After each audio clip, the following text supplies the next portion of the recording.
Friends, அஸ்ஸலாமு அலைக்கும். Welcome to Sharmila kitchen. இன்றைக்கி நம்ம வீட்டில் சர்க்கரை பொங்கல் தான் பண்ண போகிறேன். நம்மளுக்கு பொங்கலும் நெருங்கிட்டு இருக்குது. அதனால் ஃபஸ்ட்டு நான் 1 கப் பச்சரிசி எடுத்துக்கிட்டேன். அது கூடயே மண்டை வெல்லமும் கிஸ்மிஸ் முந்திரி பருப்பு அது கூட நெய்யும் எடுத்துக்கிட்டு ஒரு தேங்காயும் எடுத்துருக்கிறேன். கடலை பருப்பு எடுத்துருக்கிறேன். ஃபஸ்ட்டு பச்சரிசியை வாஷ் பண்ணி எடுத்துக்கிடுவோம்.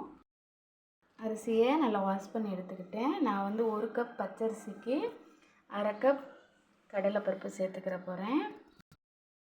கடலைப்பருப்பையும் அரிசியையும் ஒன்றா மிக்ஸ் பண்ணி வாஷ் பண்ணி எடுத்துக்கிட்டேன். ரெண்டையுமே ஒன்றாவே வேக வச்சுக்கிடுவோம். தனியாக குக்கர்லாம் வேக வைக்க தேவையில்லை. நம்மளுக்கு கடிபடுற அளவுக்கு கடலைப்பருப்பு இருந்தால் போதும், ரொம்ப கரையெல்லாம் தேவையில்லை. இந்த சட்டியிலையே அரை சட்டி அளவு எடுத்துக்கிறேன். ஸ்டவ்வையும் ஆன் பண்ணி கடலைப்பருப்பையும் ஃபஸ்ட்டு வேக வச்சுக்கிடுவோம். கூடயே நான் ஒரு 4 ஏலக்காய் இடித்து எடுத்துக்கிட்டேன். அதையும் இந்த அரிசி கூட சேர்த்துக்கிட்டு தேவையான அளவு உப்பும் போட்டுக்கிடுவோம்.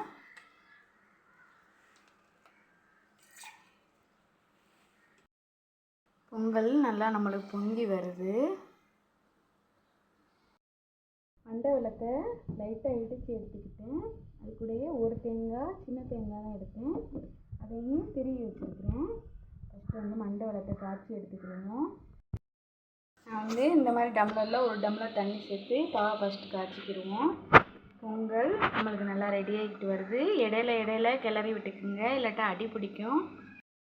புதினா நல்லா இஞ்சி வந்துருச்சு. இங்கே பார்த்தீங்கன்னா பாகும் ரெடி ஆயிடுச்சு. அதை வடிகட்டி எடுத்துக்கிடுவோம்.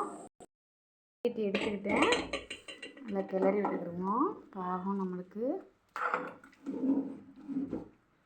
பொங்கல் நல்லா மிக்ஸ் ஆகட்டும்.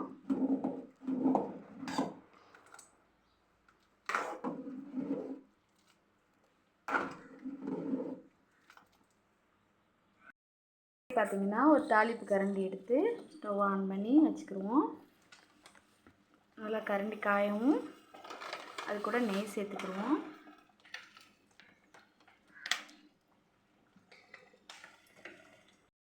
நல்லா உருவி வரவுன்னு முந்திரி பருப்பை சேர்த்துக்கிடுவோம்.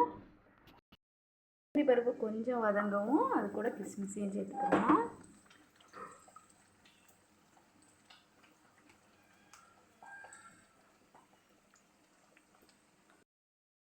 அதோட ஸ்டவ் ஆஃப் பண்ணிடுவோம்.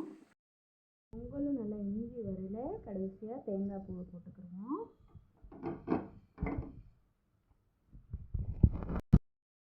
ஒரு தேங்காயுமே போட்டு நல்லா மிக்ஸ் பண்ணி விட்டுக்கிடுவோம்.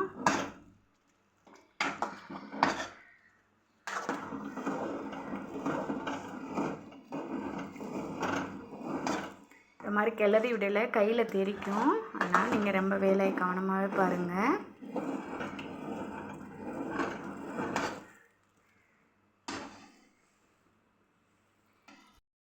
ஃபைனலாக நம்ம தாளித்து வச்சுருக்கிற முந்திரி கிஸ்மிஸே சேர்த்துக்கிடுவோம். முந்திரி கிஸ்மிஸ் ரொம்ப வெந்துருச்சு.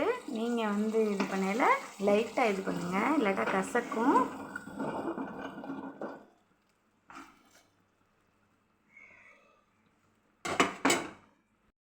பொங்கல் தனியாக இருக்குன்னு பார்க்காதீங்க. கொஞ்சம் நேரம் ஃபேன் காற்றுல ஆற வச்சுட்டா இஞ்சிரும். அவ்வளோதான் ஃப்ரெண்ட்ஸ், ஹெல்த்தியான சூப்பரான டேஸ்டியான சக்கரை பொங்கல் ரெடி ஆயிடுச்சு. இந்த வீடியோ உங்களுக்கு பிடிச்சிருந்தா லைக் பண்ணுங்கள், ஷேர் பண்ணுங்கள், கமெண்ட் பண்ணுங்கள். மறக்காமல் சப்ஸ்கிரைப் பண்ணிடுங்க. தேங்க்யூ ஃபார் வாட்சிங்.